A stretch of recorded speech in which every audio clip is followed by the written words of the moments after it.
Voilà, c'est votre chaîne, la chaîne du moment, Mea Akujo TV. Abonnez-vous massivement pour ne rien rater. À ce qui concerne les sports, la politique, l'actualité, donc ne zappez pas, abonnez-vous massivement. Et surtout, cliquez sur le bouton cloche pour ne rien rater. Pour recevoir des notifications, car ici, il y a du lourd.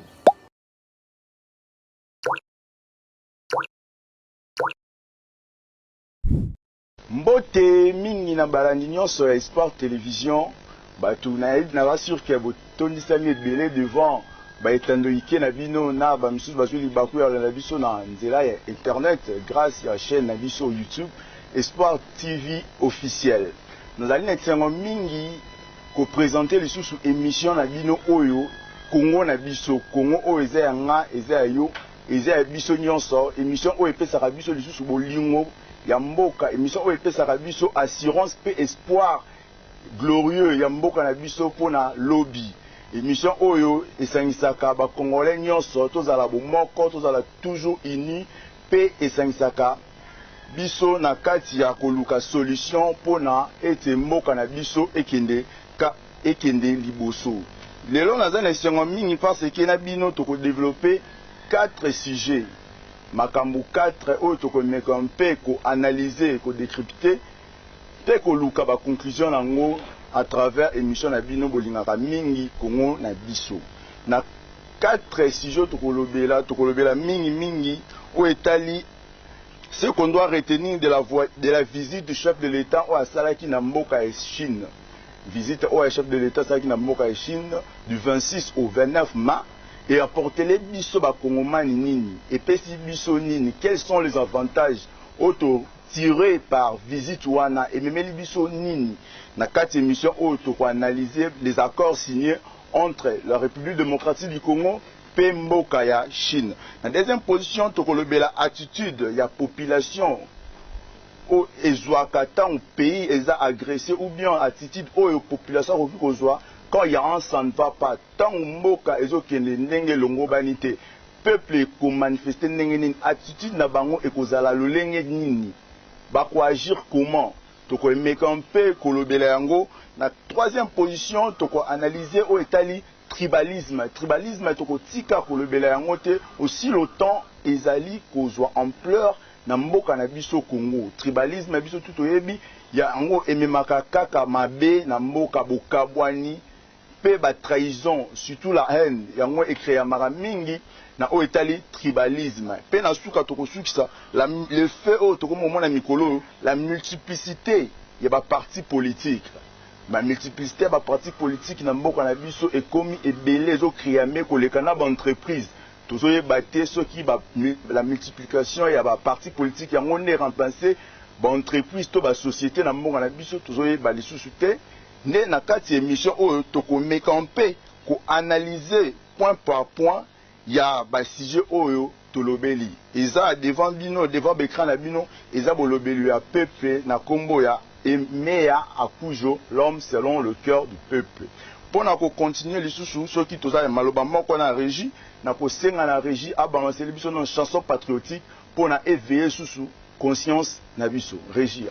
Ok, tozongi lisusu na plateau na biso après koyoka nzembo oyo esalisu éveiller conscience na biso éveiller eza lokola éveiller conscience na biso moko bakongomani epesi biso susu courage pe bolingo ya mboka lisusu eza émission na bino oyo bolingaka mingi Congo na biso tozolobela kaka oyo etali Congo na point na biso ya liboso ndenge tolobaki tokolobela visite ya chef de l'État oyo asalaki na mboka ya Chine akendaki kuna Uta asalaki 4 jours du 26 mars au 29 mars. À travers voyage naye asinaki ba accord ebele pe akutanaki lisusu na mokonzi ya Chine. Mingi akendelaki na makambo o etali économie, défense, technologie et commerce entre les deux nations, c'est-à-dire entre biso na Chine. Na mon introduction bakutanaki na homologue chinois Xi Jinping, président de Chine, a souligné sa volonté de consolider encore coopération pragmatique entre RDC et Chine. Pe lisusu encouragé qui était coopération bilatérale entre biso na Chine et mekako kolisama et comme coopération globale, donc dans tous les domaines entre biso na Chine, to meka un peu ko changer, to évoluer coopération na biso et l'on a niveau de relation bilatérale simple, mais to comme un partenariat global entre biso na Chine. Dans mon introduction, président Tshisekedi a dit apprécier pour sa part l'histoire de la Chine et son combat mené pour défendre sa souveraineté. Souveraineté à Chine, tu es bien haut, n'habitumba o ezo lelo na kata Chine entre mécontentement entre Chine et Taïwan. Le président souleva qui point na ba souveraineté au peso le kalelo na mboka na biso makambo le kana est bazo luka. Et c'est Congo la divisé, on a bêta qui c'était na histoire étali Chine, souveraineté, boyo kani Chine, les abonnés moko après Congo, tous à la bé moko, tous à l'isanga. Puis à l'obéla qui sous deuxième point, à combat Chine a mené qui na o étali non ingérence, na makambo ba chinois, o ezaki valeur mort le président à l'obéla qui ezali normal, ezali valeur mort autorisé ko partager en gros entre Chine na biso pe photo bêta ndela na makambo étali non ingérence. Na makambo na biso na makambo etali Congo banguna bakota te banguna ba imposer biso te banguna ba influencer ba décision na biso te oyo biso ba kongomani tozali kozwa, c'est-à-dire le non ingérence wana ezali kolobela bato nyonso balingaka kotia mwa maloba to ba décision na politique, na économie, na société, na batumaka, ba paramètres nyonso esalaka ke mboka ekende liboso. Non ingérence wana ezali ko planer na tous les domaines de la vie. Ya wana président de la République na mboka ya Chine a lobela ki likambo wana ya non ingérence makambo ya Congo ekobongaka kaka entre biso moko ba congolais. Na troisième journée ezalaki et c'est une journée capitale, il y a voyage à chef de l'État dans Mboka Chine, parce que c'est la troisième journée, bah passer qui n'a certains accords entre gouvernement congolais et gouvernement chinois. Il y avait des accords entre les mémorandums d'attente sur l'investissement et l'exploitation écologique des ressources naturelles de la République démocratique du Congo. Biso moto yebi tozana ba richesse belé tolobaka ezalaka non exploité, mais grâce à voyage chef de l'État, ba ressources na biso naturelles et kozala exploité écologique tozana na ba forêt na biso o ezara tout monde aka forêt mais toyebaka nini tosala na ngote. Mais grâce à ba corps wana tokomeka un peu ko exploiter o ebengami ba richesse écologique na mboka na biso. Bah, deuxième accord, il y a un mémorandum d'attente sur l'échange et la coopération en matière d'information. Le monde est évolué, monde de comme monde, il y a l'information. Biso tu dis que Congo na biso tous un niveau à cause na ba satellite té, mais Chine azan en des gens vu que Chine azan en a koki kopé sa biso, ben information tout le monde a ba soda bazo que les guerres bazo bunda na est wana, ce qui déjà Chine azali ouvert kopé sa biso ba information concernant ba positionnement ya binemi et kozala déjà eloko moko ya malamu oyo deuxième accord oyo komemela biso oyo etali attente sur ba information coopération ya information et komemela biso biloko bien pour que Congo ait avancé. Ba sinaki sous un mémorandum sur la coopération de la développement de l'économie numérique. Neto yebi mikolo et au monde ezoko évoluer eza ko kende liboso minito to komina numérique. Il y a des nouvelles technologies qui s'appliquent maintenant sur les scènes mondiales. Grâce à cette coopération, on va essayer en paix d'imiter la Chine parce qu'il y a un musique déjà au Italie numérique. Grâce à l'accord signé dans un avenir proche et comme la biso, avantage et belé pour que Congo na biso est à la présentable, est à la niveau mondial, est à la paix na place na yé ou à occuper, paix à la respecter. Na ming les sous qui accord pourtant sur la formation. C'est la promotion plutôt du développement d'une croissance verte et la coopération entre les deux chaînes nationales, à savoir la CGTN et la RTNC. Deux chaînes nationales basées sur la coopération professionnelle, la formation, la nouvelle technologie, grâce à l'accord Oyo, Chine a Rokangela, les journalistes na biso porte à Rokangela, à Robombela biso technologique na bangote. Technologie na bangwane koki koya AP na RTNC pe chaîne na biso nationale évoluer pe échanger leur manière de faire des choses. Selon les textes de la déclaration conjointe consultée par nos rédactions ont pu consulter parce que dans chaque réunion ou dans chaque rencontre entre les chefs de l'État, ils ont une déclaration conjointe où ils ont signé par les deux parties. Donc, wana et englobaka, oyo deux parties indimisami kosala na avenir proche. Na katia accord wana, la partie congolaise s'engage à améliorer l'environnement commercial, à fournir des conditions favorables aux entreprises chinoises pour opérer dans notre pays. C'est déjà un avantage pour ce qui concerne la commercialisation des produits chinois dans notre pays. Ça va nous permettre à ce que Tokolisa avantage à prix à bilo qu'on a sur le marché. La population congolaise a le prix est à l'écolo. Mais ce qui est que accord oyo ezali signé pe eza mis en œuvre et de eux que prix na biloko ba commerce ezala favorable ezala ba prix ezala na prix mort réduit ezala na prix mort favorable pour que makambu etambola lolenge et longo bani et à fournir des conditions favorables aux entreprises chinoises pour opérer dans le pays et protéger efficacement les droits et intérêts de la nation. Signifie quoi? Herba entreprise chinoise et Kubanakoya en Congo pour opérer, pour teka biloko na bango, bako respecter ba règlement, bako respecter ba impôt, bako respecter le oignon se singeli pour que l'État congolais a joué na perte T. Azala toujours à la lune. C'est-à-dire, l'entreprise chinoise, on a le commerce à l'amboka et qu'on respecte les règles de jeu. Il y a un mot qu'on a vu au Congo, qu'on respecte de A à Z. Il y a une déclaration conjointe et les entreprises chinoises doivent se conformer aux lois et aux règlements de la RDC. Les attaques bakoya pour exploiter biso non ou bien bakoya pour imposer biso système na bangote mais bakoya kozala sala ezala conforme na oyo mideko ya Congo et lobby pour que Congo abima perdante. Cette déclaration conjointe n'évoque pas déclaration conjointe wana parce que toyaki ba Congomani ebele ba beti sete ba komeni kolobaki oh accord wana ba ke pour ba sa la révision il y a accord signé en 2007 oh et ça là qui signé par l'ex-président gouvernement et ex-président Joseph Kabila en 2017 avec certaines sociétés chinois, certaines entreprises chinoises en contrepartie, bango va exploiter, minerais où ils allaient se retrouver dans le sud-est et à Congo, en contrepartie, bango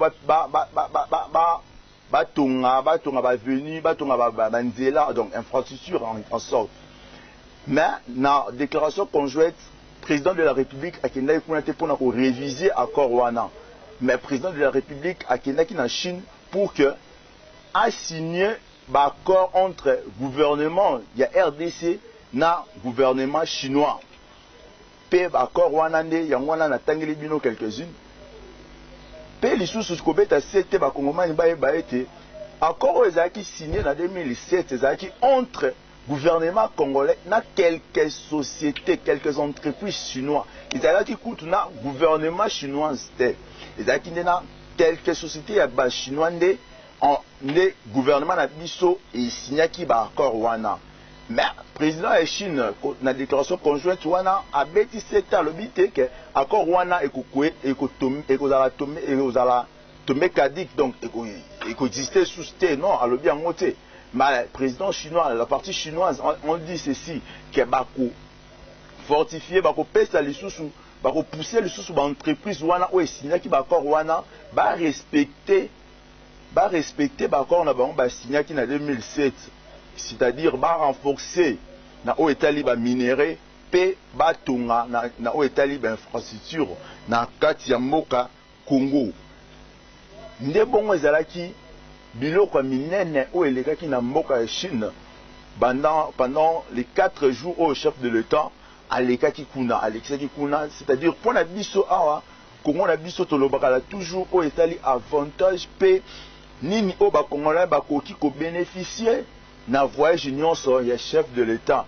Ndeti na voyage ya Chine to moni ba avantage ezali belé autorité ko énumérer eloko esali eloko to ko senga minute na ba Congolais bazala motema kimia parce que l'avenir est radieux. Grâce à ces accords, le Congo peut rêver grand. Le Congo peut rêver grand, on peut booster notre pays, notre économie, grâce seulement il y a des accords au signé. Mais le retour d'aller au Sénat, la suivi, il y a accord, il y a un monde qui mettre en pratique.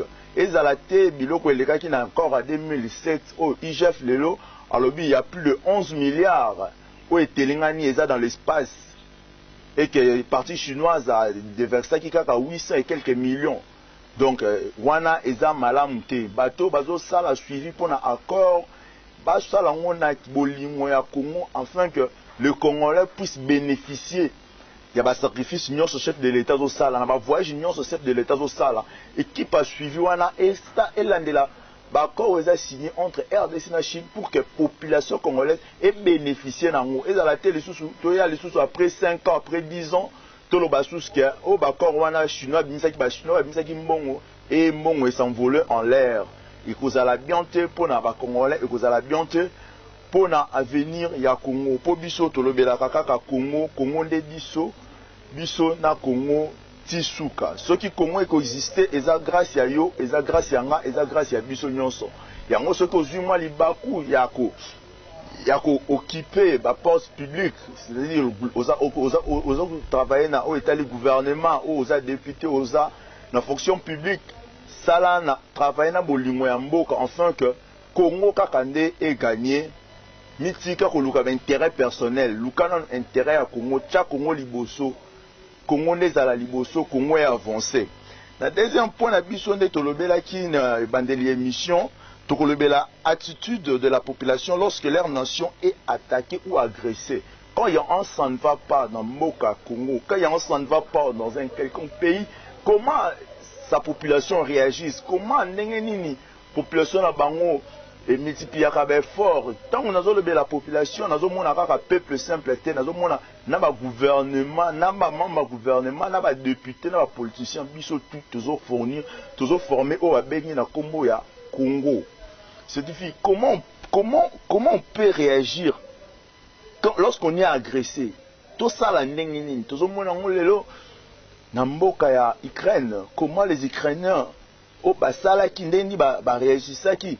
Quand ils étaient agressés, quand ils sont agressés par l'autre république, la Russie, tout le monde a bolingo nini patriotisme nini ukrainien bazali ko manifester à travers la loi au bazali ko voter na katia parlement na bango zo mona ke ba loi neza ko avantager peuple au mona ke ba loi neza ko encadrer situation actuelle ya mboka na bango zo mona ke makambo homme politique na bango ba déclaration ba homme politique ezo ko encadrer na o ezo leka na mboka na bango. Mais les autres zo mona na RDC est agressé.